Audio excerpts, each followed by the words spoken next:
As the BBC celebrates 100 years of broadcasting, BBC News presenters look back at a century of the corporation's news coverage in a programme with scenes you may find disturbing.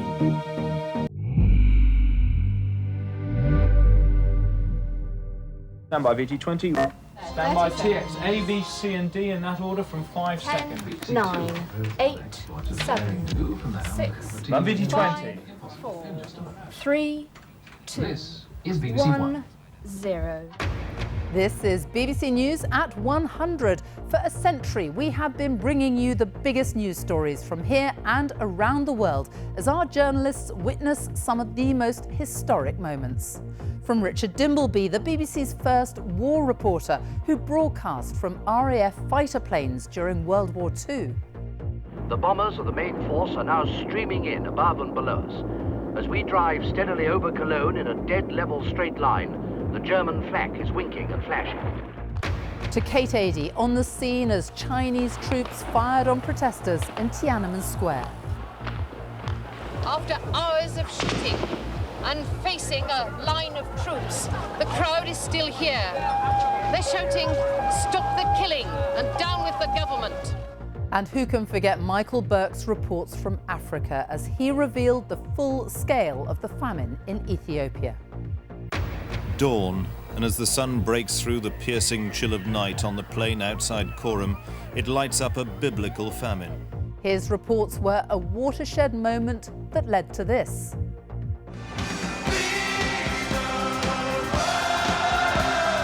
Bob Geldof's Live Aid concerts raised tens of millions in the wake of the BBC's journalism.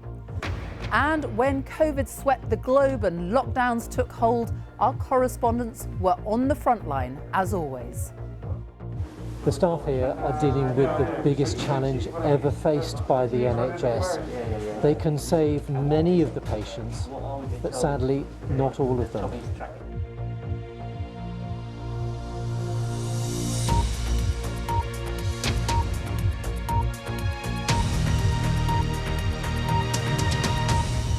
Hello and welcome to BBC News as we mark our 100th birthday. And what a century it has been. Technology has revolutionised the way we bring the news to you. But at the heart of it all, our job remains the same. And that is to bring you the news that matters when it happens. So let's go back to the very beginning when BBC News was born and radio ruled the airwaves. 280 Marconi House, London, calling. Hello CQ, this is London calling. When the BBC started in 1922, the news was broadcast through only one medium, the wireless. London calling. Here is the news. Then radio bulletins were read by men. Well, since then, the voices and faces of newsreaders have changed. During the Second World War, the BBC played a pivotal role in reporting the news, both good and bad. Richard Dimbleby was a familiar and trusted voice for millions of people. Here's his radio report from 1945 after entering the Belsen concentration camp with British forces. Just imagine what it was like hearing this at home. I passed through the barrier and found myself in the world of a nightmare. Dead bodies, some of them in decay, lay strewn about the road and along the rutted tracks. Inside the huts, it was even worse. I've seen many terrible sights in the last 5 years, but nothing approaching the dreadful interior of this hut at Belsen. Today is Victory in Europe Day. Richard Dimbleby was also the voice of the nation as the war ended. Mr. Churchill was coming out again. Now listen, the band is playing Land of Hope and Glory, and the crowd is singing, and this suddenly has become a very moving moment. Will you listen, please?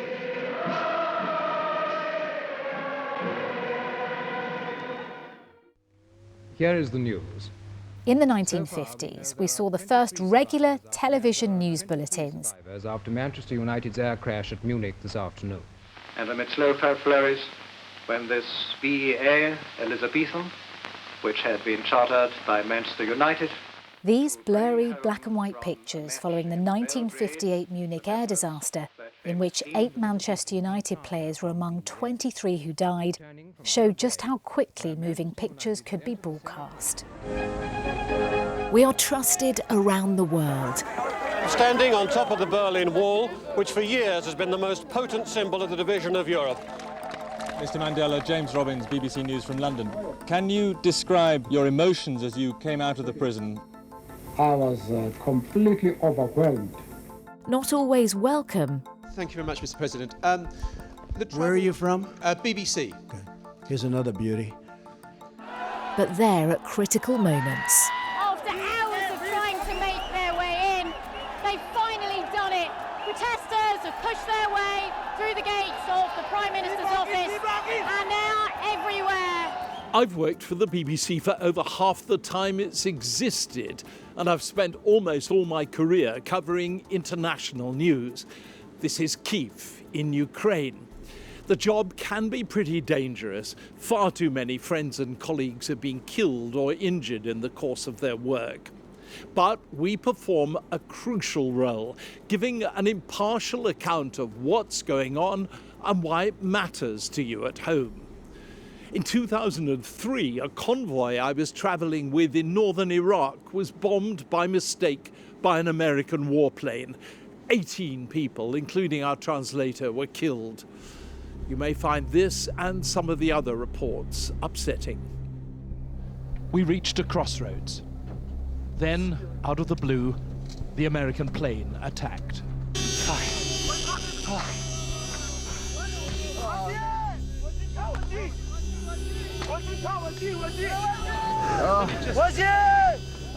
Guy right beside him. You're right. The ammunition and rockets in the wrecked cars began exploding. The bomb had landed only 10 yards away from us. I even saw it fall. For decades, we've had teams on the ground reporting conflict. The Vietnam War. This is a very humiliating day for the South Vietnamese army, and we're hoping that this is the very last battle outside Saigon. Battles between India and Pakistan. Well, we haven't been here for more than 7 or 8 minutes at this airfield, and in that time there have been 3 strikes. This is the 3rd one coming over now. There's the big guns firing, and there's a Sabre just gone overhead. With British forces in the South Atlantic. Argentina has invaded the Falklands. I'm not allowed to say how many planes joined the raid, but I counted them all out, and I counted them all back. America under attack. Steve, I understand that you were in the World Trade Center when it was struck. I was on the ground floor of the building. There was a huge bang in the yard which separates the 2 huge towers which are the World Trade Center. Seconds later, there were 2 or 3 similar huge explosions, and the building literally shook. And a tragedy abroad which moved many at home. An early morning car crash in a Paris underpass ended a life with more than its share of pain and courage, warmth and compassion. In 2022 in Europe. We're live in Ukraine as Russia invades in a major military assault by land, sea and air. Civilians are supposed to be protected by the laws of war. Russian shells were very close. Good luck,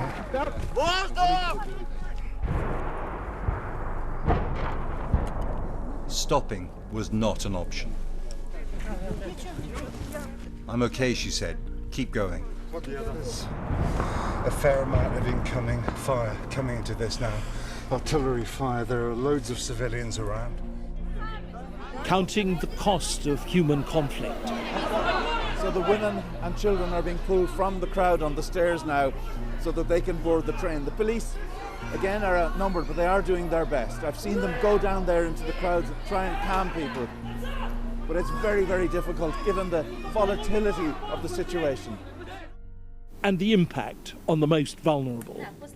5-year-old Malik is slowly getting used to walking. She lost her left leg when her home in Syria was bombed last year. Kilo, bye. Bye. How difficult is it for you as a mum in this situation? It is difficult. Our place and our caravan, they are not fit for living in. the dispossessed of eastern Congo. The scene here now is absolutely chaotic.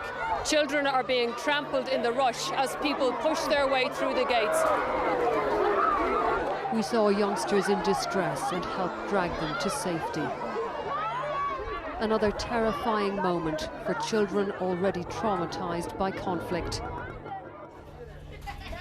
2 rows of concrete blocks are now home for 38 families. Crude metal roofs don't keep winter snows out, and they don't keep anyone warm. The children are everywhere, and you see them there. Their hands are freezing, and their teeth are chattering. They're so cold.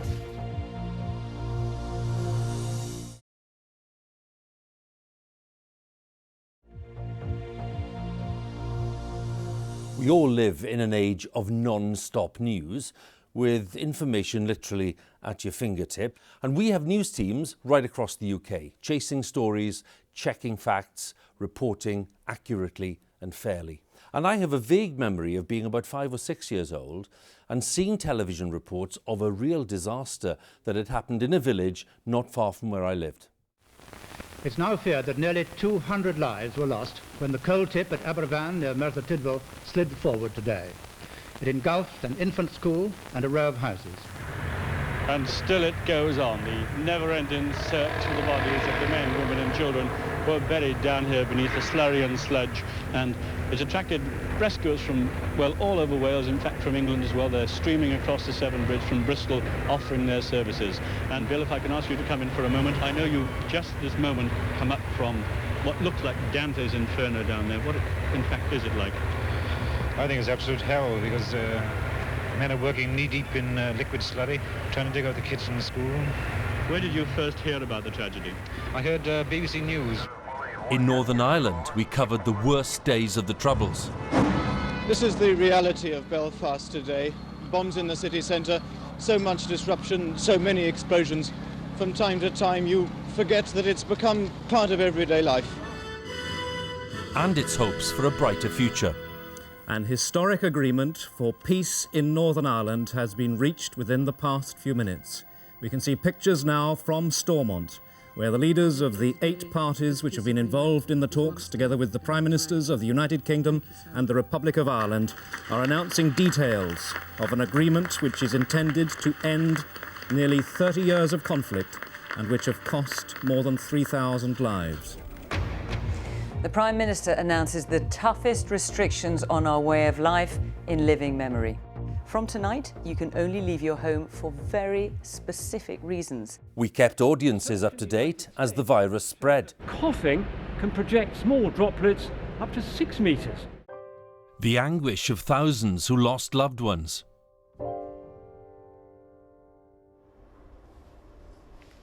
Families separated by the pandemic. Oh, you can't touch my hand.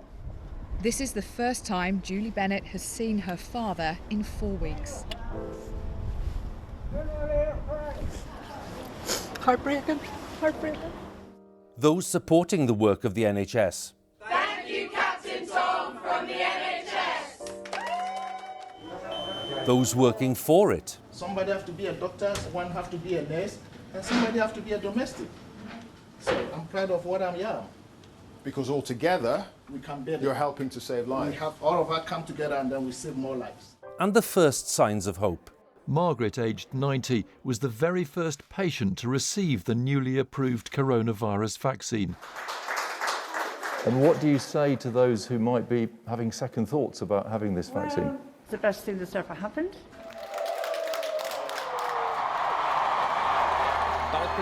BBC News has brought the nation together for the major royal occasions. Lots of shouts from the crowd here. The weddings.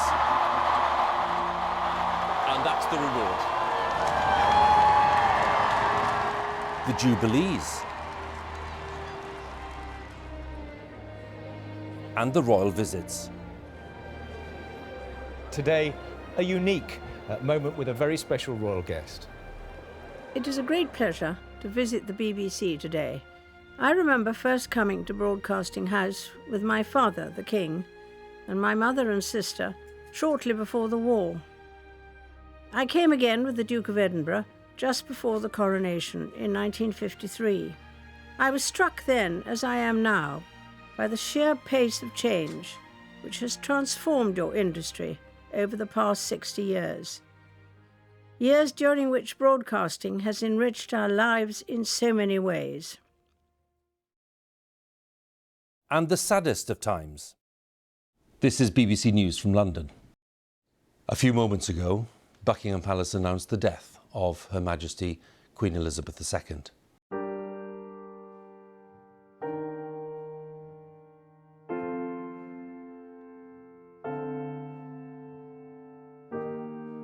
Good morning. Welcome to BBC Breakfast. We're at Westminster Abbey on an historic day. On the coffin, a card handwritten by the King in loving and devoted memory, Charles R.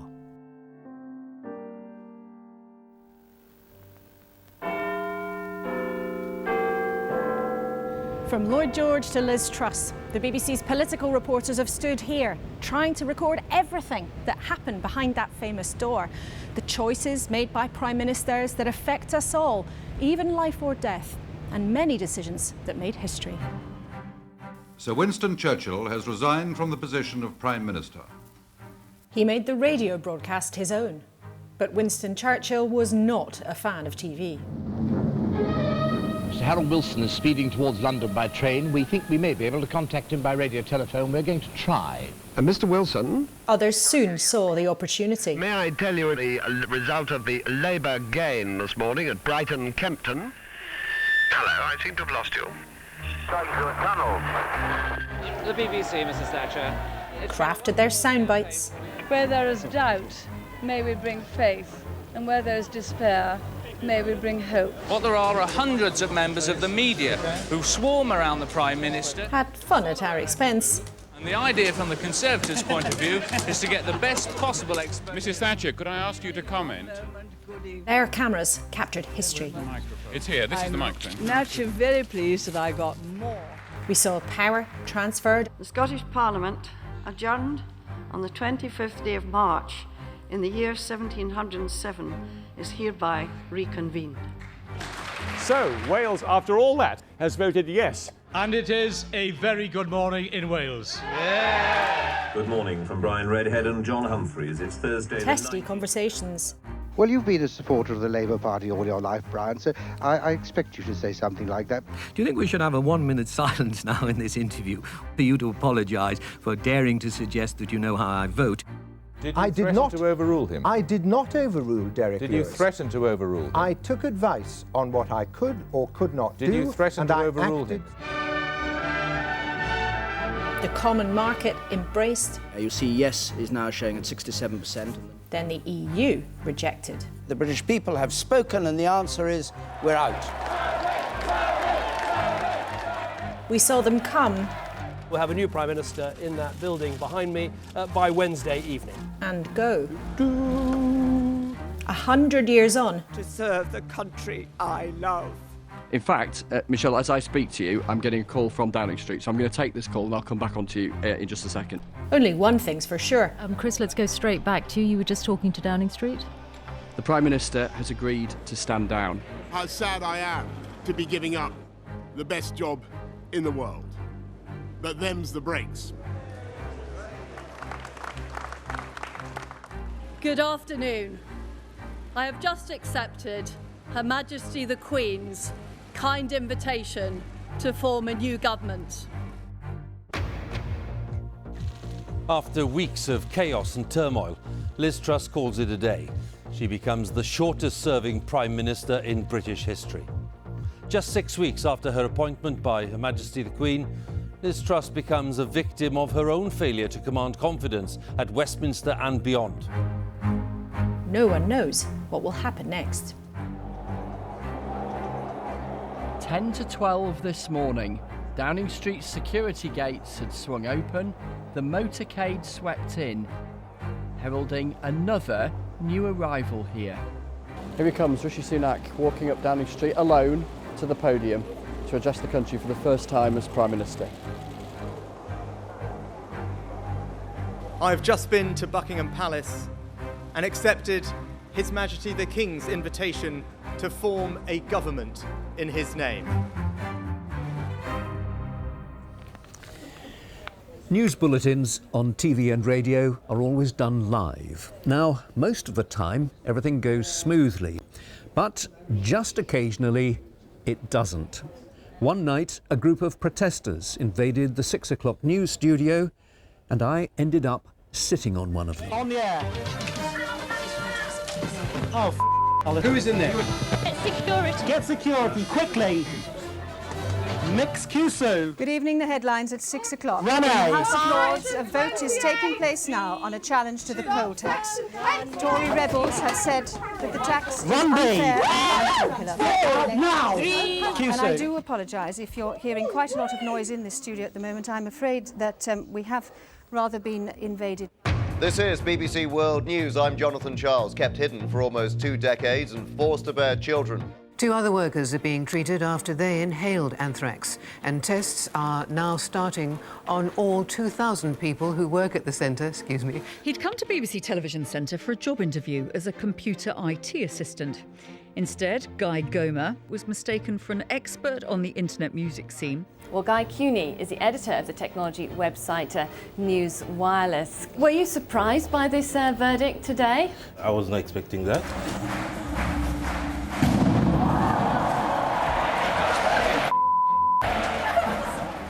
Now, I'm pleased to say that we should be able to return to our news studio where we rejoin Nicholas Witchell.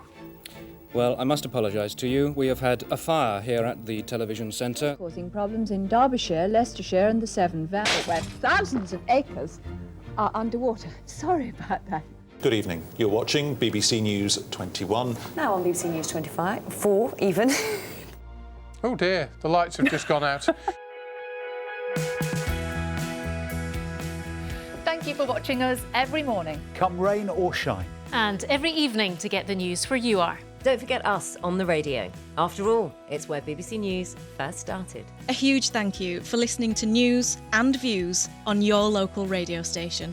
اینجا در سرویس جهانی BBC اخبار را به 40 زبان منتشر می‌کنیم. Thank you for trusting our impartial online reporting and analysis.